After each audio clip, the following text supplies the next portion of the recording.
for November 19th and 20th.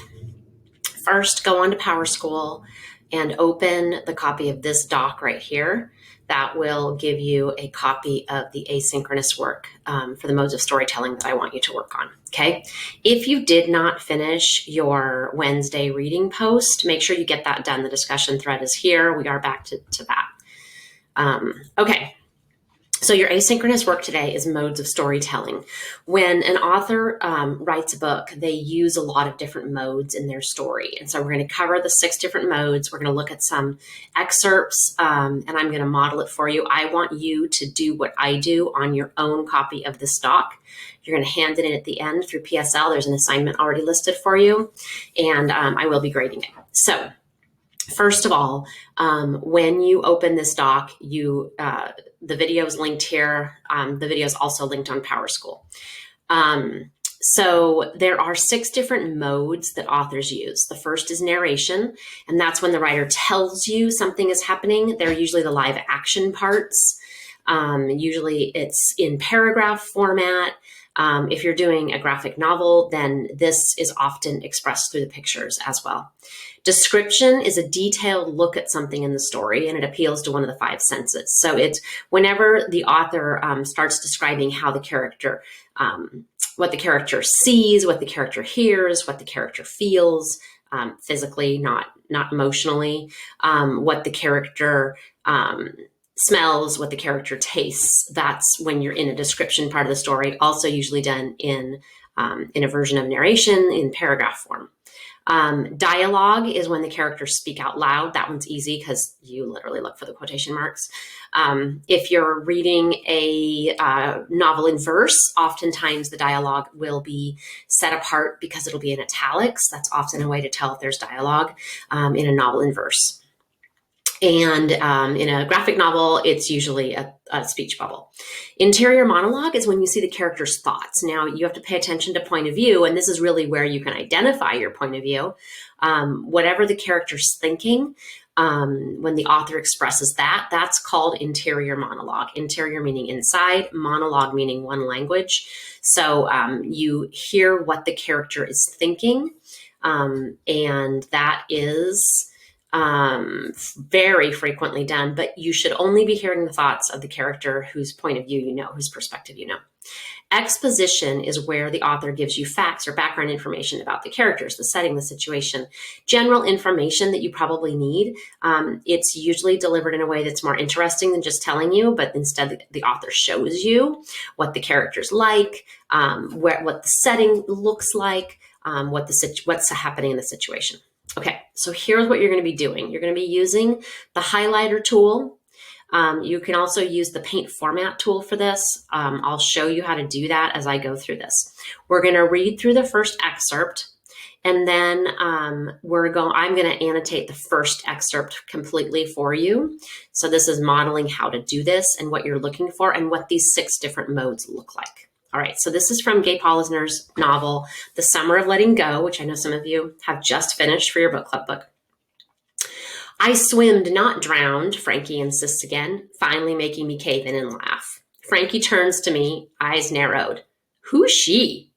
My cheeks light on fire. Francesca, I stammer, embarrassed. Francesca Schnell, but, everyone just calls me Frankie. I look at Peter, who shrugs. The little boy takes a step closer. Hey, I Frankie too. Frankie Schuyler. But Schuyler's hard, so you can say Frankie Sky. He beams up at me, his blonde curls blazing in the sun. And that's when I see it, how very much he looks like my brother. Because, he says, Simon is just like the sky. Everything goes silent. The air disappears, presses in heavy like a vacuum seal. Right? He repeats, eyes fixed on mine. Because Schuyler sounds just like the sky? He's fixed it now, but I know what I heard. Clear as day, he had said, Simon is just like the sky. He waits for me to say something, but I can't get the words to come out. All I can do is stare back at him. It's as if I'm looking at Simon. And that's from Polisner's book, page 18. Okay, so the first part of this is pretty easy. It's obviously dialogue. There's quotation marks. So you can copy and paste, Control-C, Control-V, Next to the first paragraph, the word dialogue. I want to use this green color to highlight, so I'm going to highlight that and I'm going to use the paint format tool. If you double click on that, it'll stay green for you as you highlight the parts of the dialogue. So Frankie says, I swim, not drowned. And then Frankie again says, who, she. That's how you know that that's dialogue, okay? But there's also another part that happens in here. I'm going to turn off the paint format tool by clicking that again. Feel free to pause the video and stop it and then go and do it. If I'm moving too fast, I'm going to move through this quickly, but you have the ability to pause. Okay. So in this part, Paulsner also is giving you some exposition. So I'm going to copy and paste the word exposition next to here. And then I'm also going to choose that color because when she says, Frankie turns to me, eyes narrowed, she's giving you a little bit of exposition, a little bit of background about the character, Frankie, okay? Now I'm gonna go after the word exposition and hit enter twice, and that's gonna move me down so I am right opposite this paragraph. So this paragraph starts with some description. Copy, paste, and then I'm going to choose that color. So when Paulsner says, my cheeks light on fire, she's giving you some detailed look at Francesca, and it's giving you something that appeals to the five senses. What does she look like? Her cheeks light on fire. You know what she feels like, Francesca, because her cheeks light on fire, and that's what happens when you are embarrassed. And then there's some dialogue. In the dialogue, she says, Francesca, I stammer. Great way to use a word other than said. And then she also says, Francesca Schnell, but everyone calls me Frankie. So when you are typing your dialogue, if you use the word said, think about more descriptive words you could use. Stammering is another way to say said, but it's a way that shows embarrassment. It shows that she's nervous. Okay. Moving down to the third paragraph. I'm going to hit enter again until I get down to it. There's a lot happening in here. First of all, there's dialogue. That's the easy part. Start with dialogue if you're struggling. And I'm, again, using the paint format tool. You double click it and it keeps it. I'm Frankie, Frankie Sky. And then he also says, because he says Simon is just like the sky, all of that is dialogue. Okay. But there's other stuff that she's doing in here. This is where you start to see a little bit of interior monologue. Okay. Interior monologue is the character's thoughts or feelings. And in some cases, like this one, it's where she's actually expressing those in a way so that you can really see how the character's feeling. So interior monologue here starts with this sentence, and that's where I see it, how very much he looks like my brother. That is Frankie's thoughts. Did I not do the paint thing? Nope. Whoops. And that's when I see it, how very much he looks like my brother. That is hearing Francesca. She goes by Frankie. It's confusing because there's two Frankies in this excerpt. Frankie's thoughts, okay? Something that she sees and she's thinking about it. Interior monologue. All right, down to the next paragraph. Everything goes silent. The air disappears, presses in heavy like a vacuum seal. This sentence is one of those times that we talked about with zooming in, where you slow down a scene so that you feel like it's taking longer than it really is, because this whole scene really wouldn't have taken more than a few seconds. But when you feel the character's thoughts the way you do, because again, we're in an interior monologue part. Let me copy that. Oops, not twice, just once. There we go. When you're in an interior monologue part like this, you can feel, you can see what Frankie's feeling and thinking, but also it's a slowed down part where she really gets very descriptive and makes you feel the way Frankie feels when something happens that's intense, which is what's happening here. Then we go back to some more dialogue.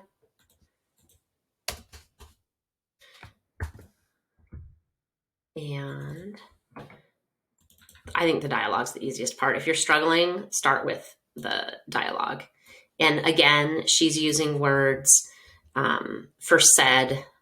He repeats. She has the word says up here. Pay attention to this in your own story, okay? Next paragraph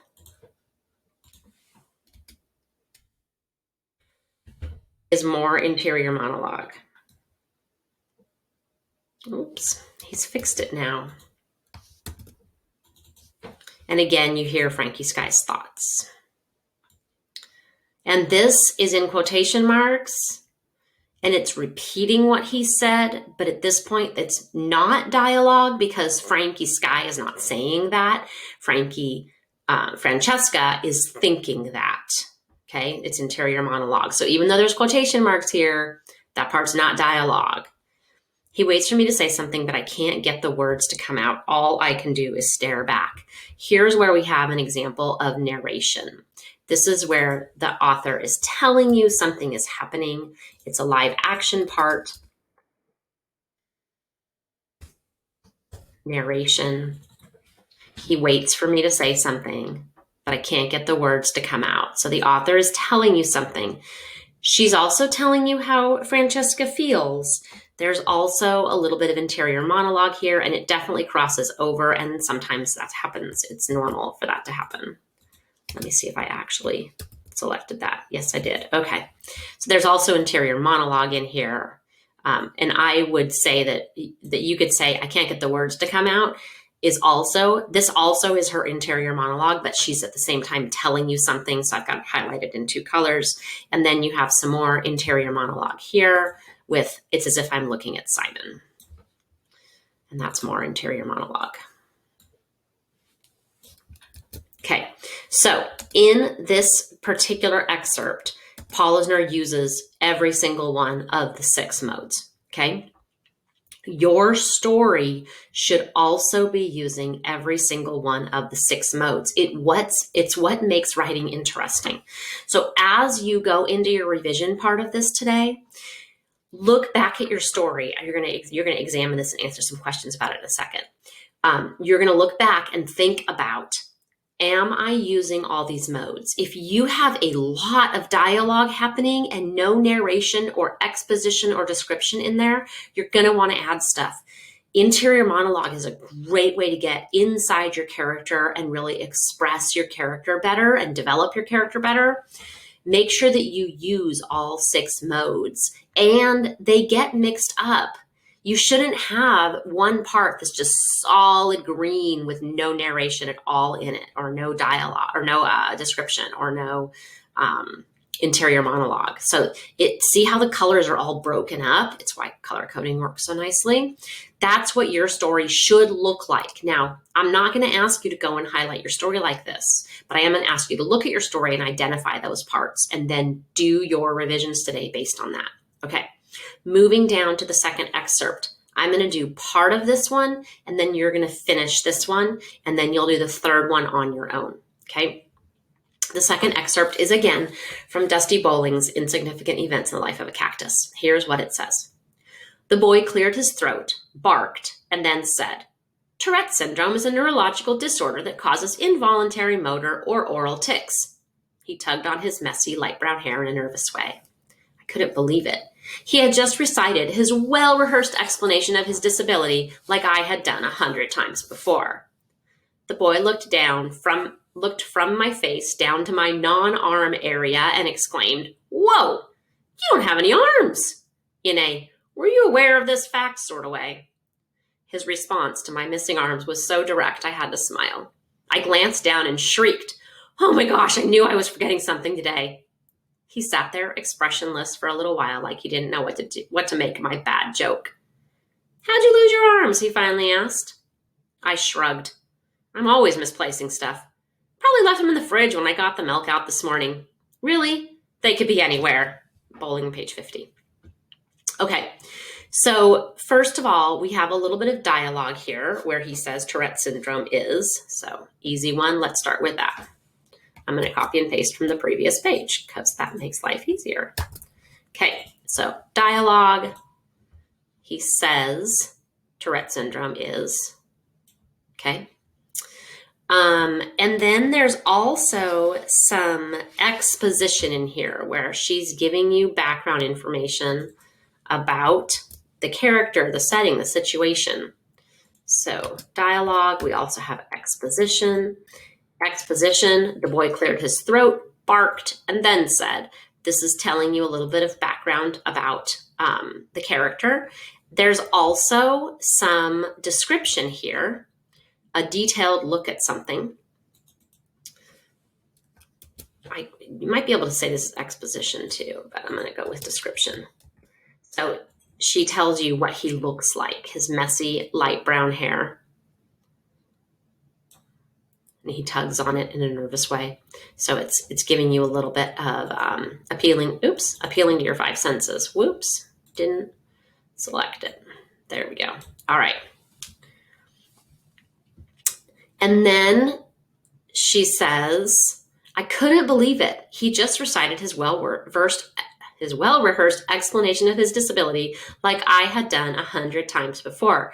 Here you're hearing the character's thoughts and feelings.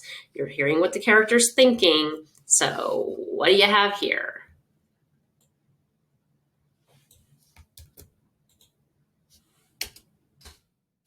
Interior monologue. Something else happening though in this paragraph. You know that she's thinking. What else are you hearing here? This is where we have some author telling you what's happening, some narration, live action parts. So you've got some interior monologue, but in this part you also have some narration telling you what's happening. He had just recited, okay? I want you to finish this excerpt the same way on your own, and then I want you to do the third excerpt. This is from Refugee by Alan Gratz. Refugee, if you haven't read it, is 3 stories in one book. And one of those stories is about Mahmoud. Mahmoud is one of the 3 main characters, and Mahmoud is escaping war-torn Syria in 2015.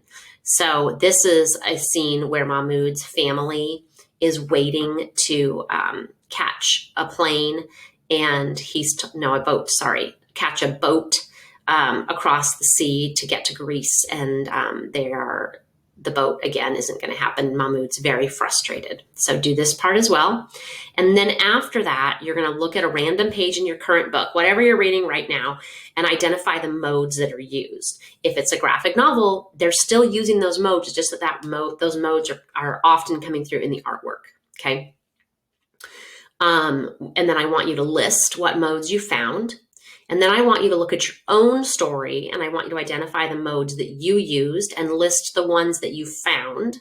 And then I want you to identify a spot in the story that a change of mode could strengthen your story. So maybe you have a part where you're using a bunch of dialogue, but if you inserted some interior monologue into that, or even flip some of that dialogue into the character thinking, that could strengthen your story. And then I want you to say whether you're missing any of the modes, answer that question, and then you're going to go to your own story and you're going to do revisions. Now, today, I want you to hand in this doc, the asynchronous work doc. There's an assignment on PowerSchool.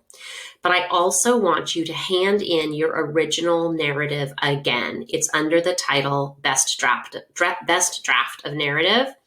And I should see highlight marks on that. Anything that you've highlighted recently. You can get rid of all of your highlight marks for character, for setting. The easiest way to do that is use Command A. Don't do it on this doc because it'll delete all your highlights. And then you can go up to the highlight tool and say none, okay? I'm not going to do that because I want you to have the highlights in the movie. And then after you have done your revisions and submitted your work, then you can hand in both those docs. You should not be handing in another version of your narrative. You should be handing in your original version again. There should only be one copy of your narrative. That's it, one copy. I've had a couple people make extra copies and send me extra copies. Don't do that. Just send me the original doc. But I do need you to submit it again. I'm not going to go back and look through PowerSchool to the old files. I'm going to look at the new ones. So you're submitting 2 assignments today, the asynchronous work doc, and also your version of your narrative. If you're working on a graphic novel and you've got some artwork done, take some pictures, put that on your doc and submit that so I can see how your work's coming along. You should be spending 2 hours, including the time this movie takes, on your work today. That is your assignment. It's asynchronous. It's due by Friday at midnight. Okay, that's it. Have fun. Have a great break next week.